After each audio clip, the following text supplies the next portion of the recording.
Ladies and gentlemen, I would like to call to order the meeting of the Community College Governing Board for November 22nd, 2016. We will begin with Pledge of Allegiance. It will be led by Mr. Brady Newman, who is a student at Paradise Valley. Mr. Newman. I pledge allegiance to the flag of the United States of America and to the republic for which it stands, one nation, under God, indivisible, with liberty and justice for all. Thank you very much, Mr. Newman. We will hear from you soon again, I'm sure. The substitutions for today.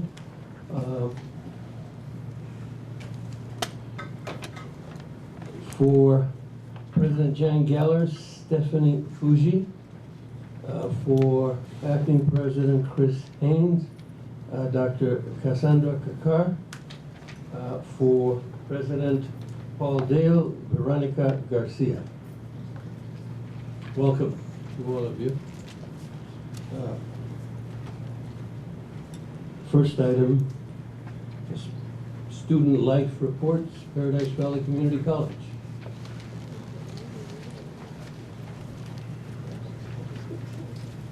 Mr. Newman.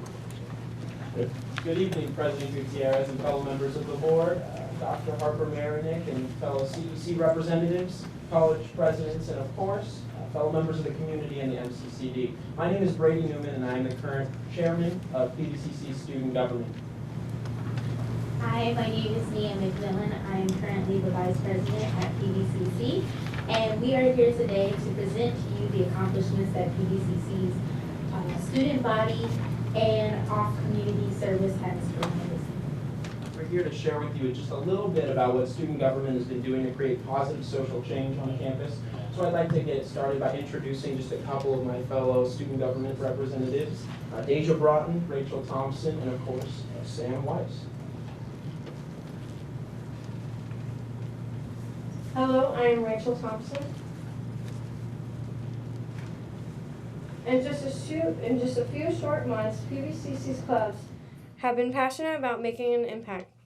Partnering with PVUSD, PVCC education students assisted teachers in preparation of materials to support the structured autism program.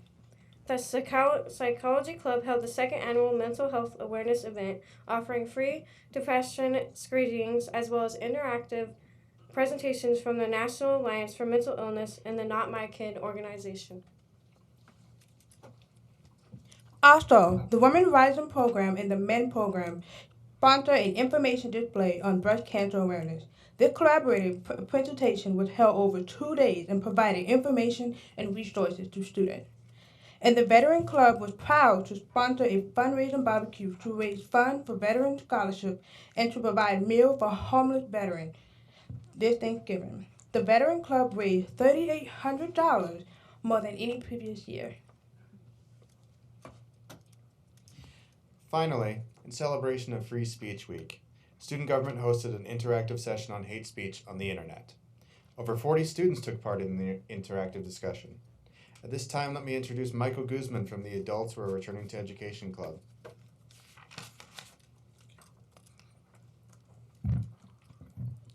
Good evening. My name is Michael Guzman. I'm the president of the AWARE Club, the Adults Who Are Returning to Education at Paradise Valley Community College. This past year, we've had many opportunities to engage with both our PVCC and surrounding communities. The AWARE Club partnered with the American Cancer Society and raised several $100s through our campus, creating awareness for cancer treatment and its victims. I have created relationships and partnered with departments such as Student Life, Recruiting, Career Services, Counseling, the Learning Center, Financial Aid, the English Division, several other departments, to lead a campaign to bridge college resources to students and returning adults, such as assistance with applying for and obtaining financial aid and scholarships, finding employment, counseling services, and learning support services, just to name a few. We celebrate and honor returning adults with our non-traditional student week, holding a coffee house event during the evening of that week, a couple of the evenings, reaching out to all the students on campus, providing refreshments, live music, information, and resources for campus opportunities and services. We continue to build and strengthen partnerships and student relations on our campus with the goal of maximizing the experience and success of our returning adult students. Thank you. And next, we have the president, vice president of our Sustainability Club.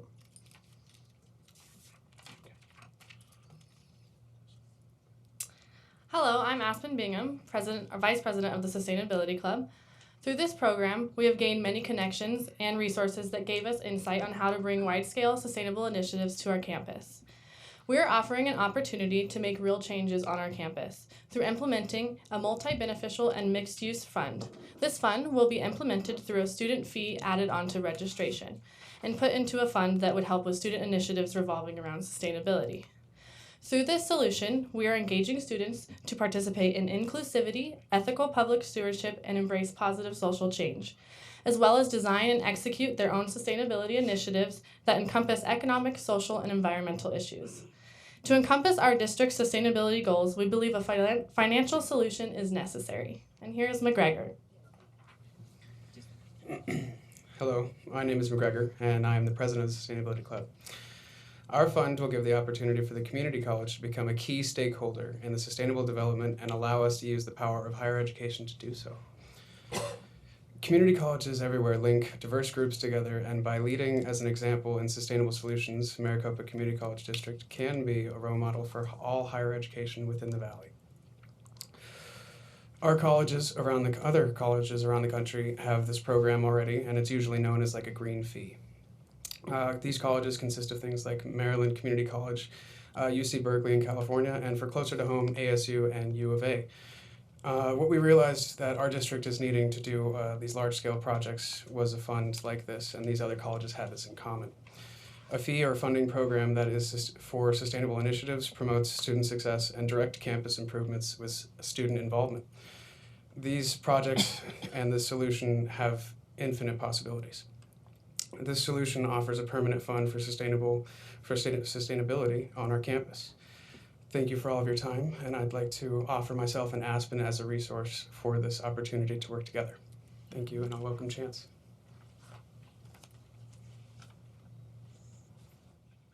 Hello, everyone. My name is Chance Jarris, and I'd like to show our Puma pride. Our women's soccer team has taken first place in nationals.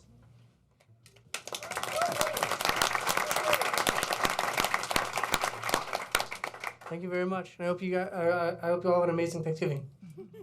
Thank you.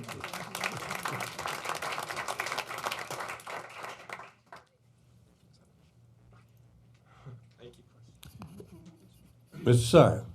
Before you go away, I think that's the first organization I've heard that specifically talks about the returning students, the older students that are coming back to education. Do we have other organizations similar to that around the district? Just curious. I think it's great, by the way, and I appreciate the fact that you're making an effort to really welcome back those students coming back from years of non-education to see what it's like in the environment today as opposed to what it was like back when they were previously in school. So thank you very much. Any further discussion? Thank you all very, very much. It was pretty impressive. Thank you. Thank you.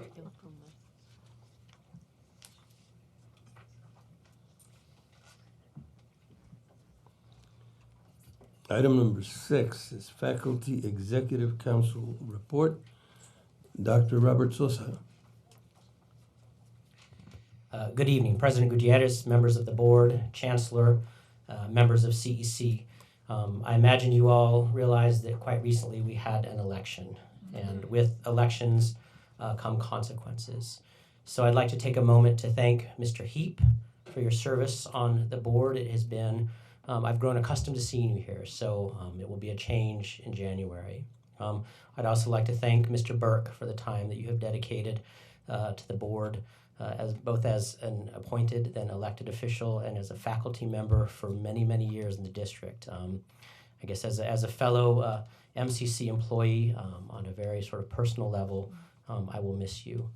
I would also like to congratulate Ms. Thor and welcome Mr. Hendricks to the board as well. And I will conclude my remarks by wishing you all an excellent fall break. I'm sure you all have earned it, so leave your devices at work. So thank you all, and have a wonderful evening. Thank you. Thank you, Mr. Sosa. Any questions or comments? If not, the Adjunct Faculty Association report. Ms. Haas? Hello. President Gutierrez, members of the board, Dr. Harper Marinick, members of the CEC, and guests, I'm Patricia Gale Haas, the president of the AFA, or the Adjunct Faculty Association. I have some exciting news to tell you about. Again, for the entire period of time I've been involved in the AFA, we have been, the representatives have been resigned to the fact that we could not track adjunct longevity. There are two reasons for this. One was that the computer programs didn't talk to each other, and also that the adjuncts are all hired at the local level. This was something that was important to adjuncts, but it seemed impossible. There's been one school, Chandler Gilbert, who tracked it from the beginning, so it was easier for them, and they've been giving out a 20-semester award as long as I've seen that. And some of the other schools are starting to try to track longevity, the younger schools. I cannot overemphasize how important this has been to the board, even when it seemed like we couldn't do it. With the representatives moving on and off, it stayed important to them. I'm happy to share that this desire has been addressed in a big way. Maricopa's oldest school, Phoenix College, took on the challenge. It took the passionate leadership of Michael Zeranek, the Phoenix AFA rep, the cooperation of the Phoenix Center for Teaching and Learning, and the leadership of Martha Anderson, the head of Human Relations at Phoenix. They worked for months going over old hard copy records, tracking the actual longevity of Phoenix College adjuncts. This month they announced their findings, charting dozens of adjuncts that had decades of service to the school. At the top of the list is Paul Zachner, who has taught math at Phoenix for 98 semesters. Second is Mark Klemczewski-Zarski, who has taught business for 91 semesters. And Philip Pepe, who for 88 semesters has taught bioscience. So they have about 20 adjuncts that are over 60 semesters. So not only has Phoenix decided to recognize this longevity, but they are they announced a design contest and going to have the adjuncts design cloisonne pins that they will give to the adjuncts for their service and use copper, gold, and silver. So those will be announced on January 17th at their convocation, but the pins will be awarded through their chair department meetings. So we're really excited to see that. On behalf of the Adjunct Faculty Association, I want to say thank you to Phoenix College for dedicating hours of research to collect the data the old-fashioned way. The director of HR said it was a good experience for the employees to learn how records used to be kept. Once there's, let's see, thanks to all of you that are going the extra mile for recognizing adjuncts. The Maricopa Center for Learning and Instruction is the department that helps professional development for adjuncts. It was developed under the leadership of our own chancellor, Dr. Harper Marinick, and recently Dr. Ramona Cox has led the center. This week, Dr. Cox is moving to Miami-Dade to help build the same kind of support for adjuncts that we're building here. She leaves us in good hands, and I'm excited for her, and I'm excited to share what we've been learning, and that her leadership will support more adjuncts, but we'll miss her leadership.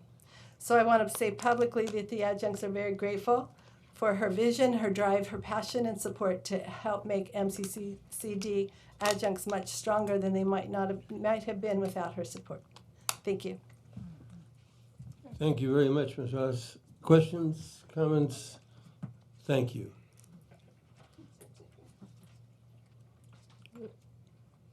Emeritus Awards and Recognitions, Phoenix College.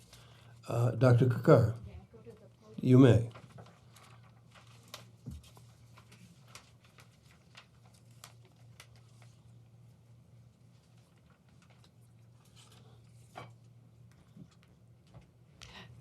Governing Board President, Mr. Gutierrez, Chancellor, and all CEC representatives. It is my honor to share some career highlights of Dr. Ann Hodgkins.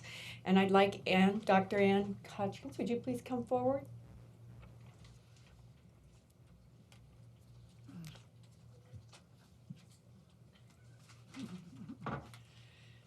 So I'm going to tell you some of the, just a little few things about her. She's done so many things in her career, but the first thing I'll share with you is her significant faculty leadership roles at Phoenix College.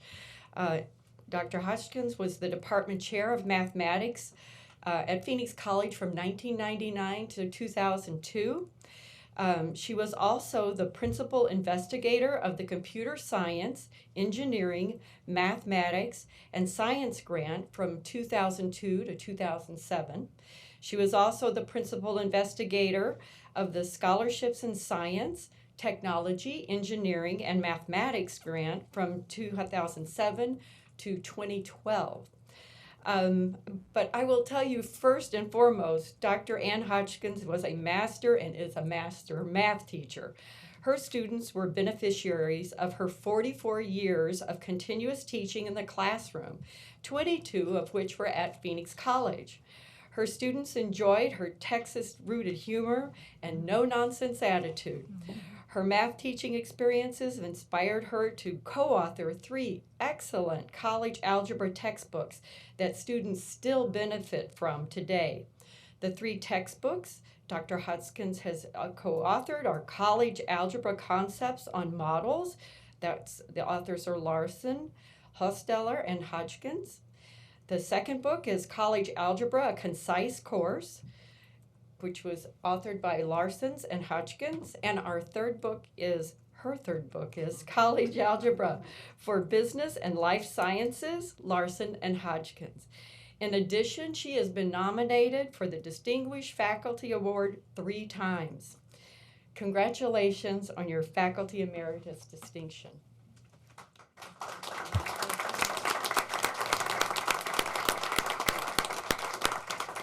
Well, thank you very much, President Gutierrez, the board, Chancellor Harper-Marinick, and the CEC members that are here tonight.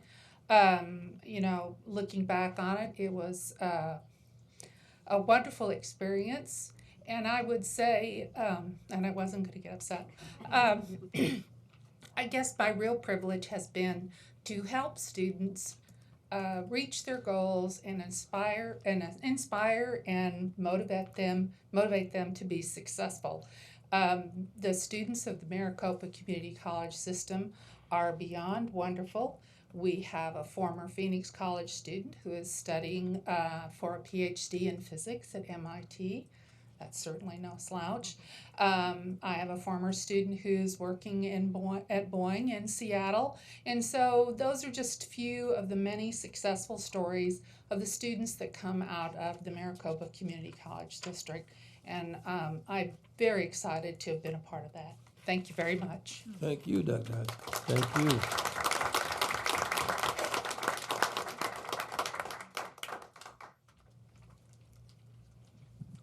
The next item is Citizens Interim. Citizens Interim is an opportunity for members of the public to address the governing board. In compliance with the open meeting law, the governing board will neither discuss nor take action on issues raised during this portion of the meeting.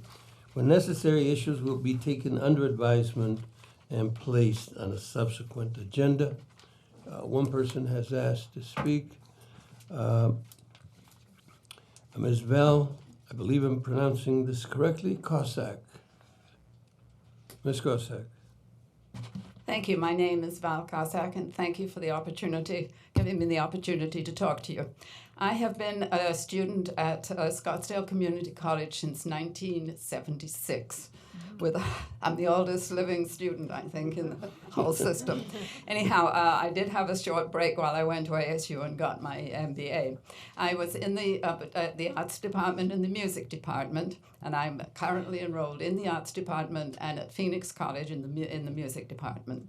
My concern is with the senior tuition. Since I am 87, I also deserve to be able to take part in that program. However, it seems that its implementation, has fallen a little short. The teachers in my class tell me that the number of seniors in their class is 75% of the enrollment.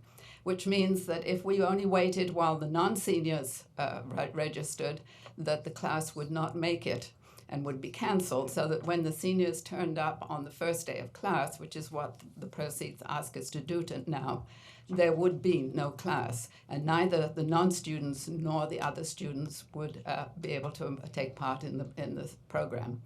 I also understand that once a class is cancelled, that it does not reappear again, which means that any of those classes with all those people would never have the opportunity to take part in those classes again. A lot of the students do it because they're going on to ASU, to music and art, so that would be a definite obstacle in their college education. We also feel that having the seniors in the class is of a great benefit to the non-senior. They learn an awful lot from the older people who are not family members who are lecturing them. So I would ask that you look at the implementation and see if you cannot make it more possible for us all to take part in the class, because we would all be devastated if we could no longer attend the classes. Thank you for your attention. Thank you, Ms. Kosak. Ms. Kosak, even though I have just announced that we will neither discuss nor take action, I would like to discuss. Well, thank you. But I really can't discuss. I mean, there's a limit to what I can say.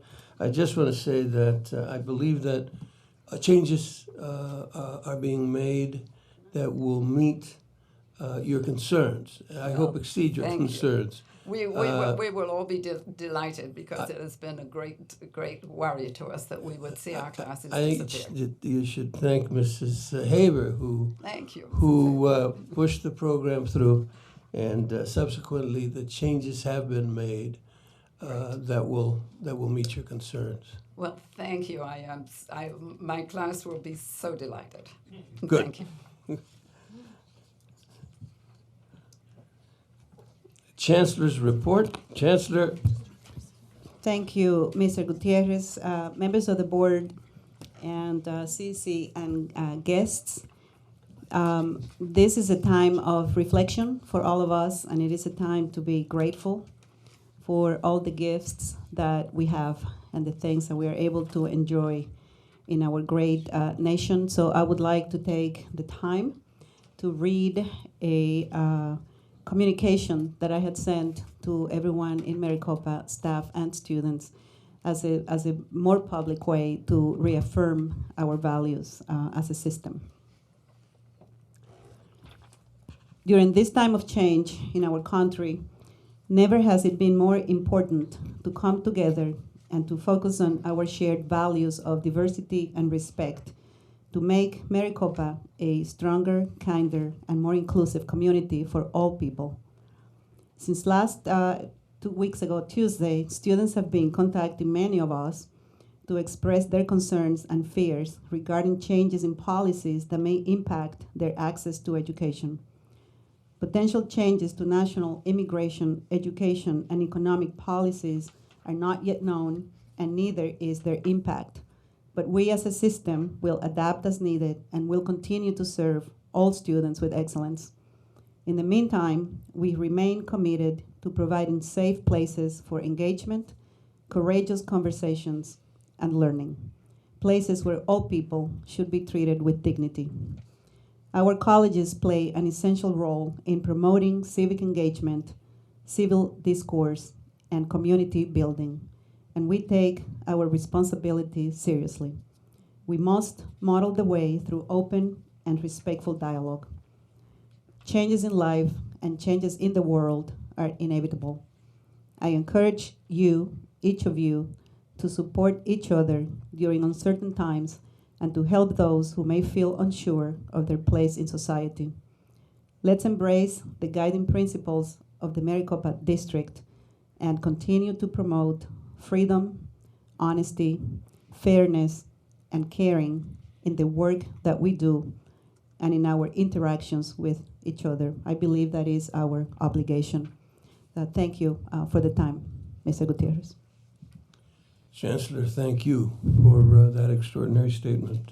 Questions, comments? Thank you again, Chancellor. We now move to approval of the order of the agenda. Is there a motion? I so move. Second. It's been moved and seconded. Any discussion? If not, all those in favor signify by saying aye. Aye. Opposed? Motion passes. Does anyone wish to remove any items from the consent agenda? If not, we will proceed to I move approval of the consent agenda. all those in favor signify by saying aye. Aye. All those opposed? Motion passes. Non-consent agenda consideration. 15.1, business services, approving revised proposed tuition and fee schedule. Vice Chancellor.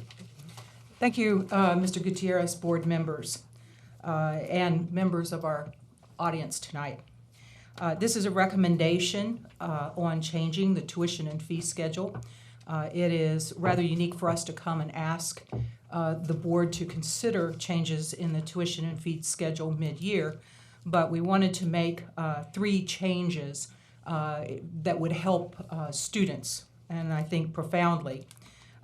We had the language on the senior tuition rate. As it was implemented, it required eligible seniors to wait until the first day of class to enroll. This recommendation would be to remove any restrictions and permit seniors to enroll like any other students at any time. They can enroll online and are welcome in our classrooms. We also would like to offer a district-wide fee for open educational resource material, which a student would use in lieu of an expensive textbook. The fee could go up to $40, but the idea would be to only charge students the actual cost of the open resource material in their case. And then looking at reduced educational service partnership fee that would drop tuition from $86 down to $71 per credit hour, in recognition that through our partnership arrangements that the partners may provide significant in-kind contributions, business and industry, into the classes that we've agreed to teach with them. You've heard the discussion. Is there a motion? I move approval. Second? It's been moved and seconded. Any discussion on the item? I just want to say this is a move in the right direction, and I hope this meets the objection that you and your group had raised, and we've recognized the error of our ways. If there's no further discussion, all those in favor signify by saying aye. Aye. Opposed? Motion passes. 15.2, approved license agreement for Arizona Agribusiness and Equine Charter School at South Mountain Community College. Vice Chancellor. Mr. Gutierrez, governing board members, Chancellor, this is a request for a licensing agreement with the Equine Charter School at South Mountain. We've had an ongoing agreement with the charter school for many years. What this change would do is to amend the agreement to add a lot of the privacy and security requirements that we've seen are so important to our systems in recent years. After the agenda review, I believe Mr. Gutierrez had asked to have the license agreement reviewed again by outside counsel. We've done so, and they've added a couple more suggestions, including control of potentially hazardous materials, some other things that we hadn't thought about that one wouldn't expect a charter school to have, but at least under the licensing agreement now we know that they will not. You've heard the presentation. Is there a motion? I move approval. Is there a second? It has been moved and seconded. Discussion, questions, comments? If not, all those in favor signify by saying aye. Aye. Opposed? Motion passes. Item 16, Human Resources. Review employment and separations. Vice Chancellor Shelton. Thank you, President Gutierrez, members of the board. These are the employment numbers, hires, and separations for the period of October, the month of October. We had a total of 36 new hires and 15 separations. Any questions? Comments? If not, let us move to 17.1, Business Services. Vice Chancellor Murphy. Thank you, Mr. Gutierrez, Governing Board members, Chancellor. This is a request to look at the review of our annual Fund 1 report for the month ending October 31, 2016. And in that time, we've seen expenditures of $197 million year to date, $270 million revenue, and we believe that we will meet the sustainability requirements and that we are on track to end the year with a balanced budget. Whoopee. Whoopee. 17.3, Review of General Obligation Bond Series A. Vice Chancellor. Mr. Gutierrez, Governing Board members, this is a review of the status of our 2004 general obligation bonds.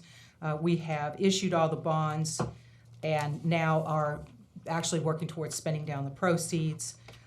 As of the end of the fiscal year, we had spent 93% of the proceeds, and what we're seeing now is that most of our large bond projects have passed, and so we'll see, we have not seen quite the rate of expenditure that we've seen in the past, but we will continue to spend down the bonds.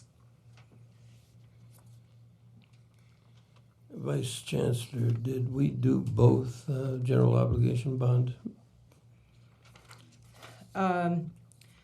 Both June and September? Mr. Gutierrez, actually, and Governing Board members, yes, we did. We actually have two reports, 17.2, I believe, and 17.3. 17.2 is the fiscal year, end of the year report, actuals through June 30th, 2016.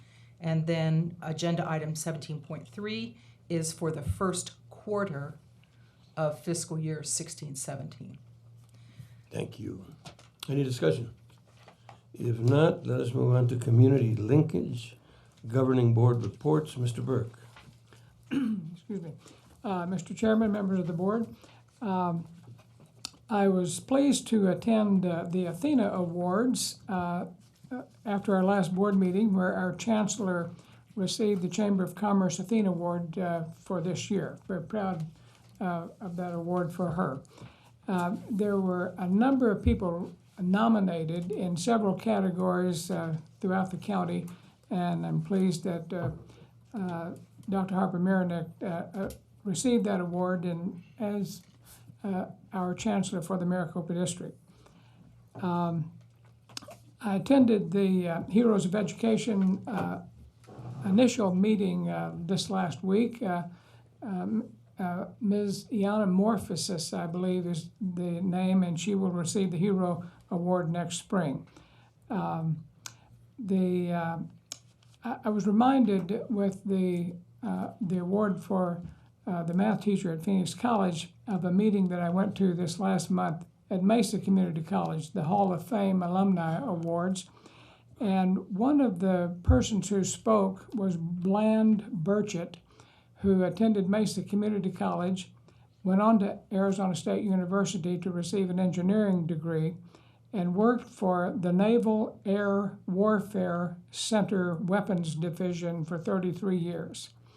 And when he received that award, he made the comment He is an ASU alumni and a lifelong Sun Devil, but he said what he remembered were the faculty at Mesa Community College more than at ASU. It was a wonderful tribute to the faculty at Mesa, and the faculty member that we recognize tonight is an example of that. So very pleased about his testimony of the faculty at Mesa. Thank you, Mr. Sarr. I'm glad to see Mr. Burke goes first because he gets most of everything. I do too. So. I'll say I attended all those as well, and we're getting ready to take a break in the colleges here the next couple days, and then we rush towards the end of the semester. So congratulations for everybody that made it this far, and study hard for your finals coming up in between. Ms. Haber. I also attended the Athena luncheon. It was really exciting when our chancellor received the award. That was a wonderful experience for me. And we also had monitoring that we did, and it was a very positive experience. I think we're making great strides in many areas, such as developmental education. We're thinking of trying some new ways of reaching students, and so anyway, that's about it for me. Mr. Heap. Thank you. It's been a short month, but not an uneventful one. I'd like to start out with congratulating Ms. Thor for a great election program, and I want to say may you receive the same kindness and respect that I received on the board. So thank you, and hope you all the best. Two, we handled the HR consulting meetings. We had meetings with the chancellor, meetings on meetings that I can't discuss. And hey, the month keeps on going, so thank you. Ms. McGrath. Thank you, President Gutierrez. I too would like to congratulate our wonderful chancellor. It was such a thrill to see her win that award, and so well deserved. She works for us like you would not believe. I don't know how she stays alive and doesn't drop dead from fatigue. You never see her walking slowly. She really deserved that award. I had an opportunity to attend last week a wonderful program put on by Paradise Valley Community College. And I must say, I don't know how they do it, but they do a wonderful job of contacting the members of their community and getting them to donate to their scholarship funds. It was really refreshing to see the wide variety of people who contribute to that school, and they had several of their scholarship recipients there talking about their scholarships and how much it meant to them. It was truly a wonderful program, and if anybody wants to know how to raise money from your community, go talk to Dr. Dale. He does an excellent job there. Thank you. I had essentially the same month as Mr. Heap, meetings upon meetings upon meetings, but I did a relatively little or limited amount of meeting with some of our external groups. And the reason is, obviously, there was an election, and some of us were a bit tied up. But if you think I've disappeared, you're wrong. I'm back. So there you are. Okay. External community reports. Mr. Burke, Arizona Association of District Governing Boards. No report. Arizona School Boards Association, Mr. Sarr. No report. Arizona Association of Community College Trustees, Mr. Sarr. Ditto. The establishment of next meeting dates, times, and places. November 28th, 7 p.m., special meeting, Glendale Civic Center. December 5th, 2016, 7 p.m., special meeting, Mesa Convention Center. December 13th, 2016, 5:30 p.m., regular board meeting. Immediately following the regular board meeting today, The board will reconvene on the first floor for an executive session. Without objection, the board stands adjourned.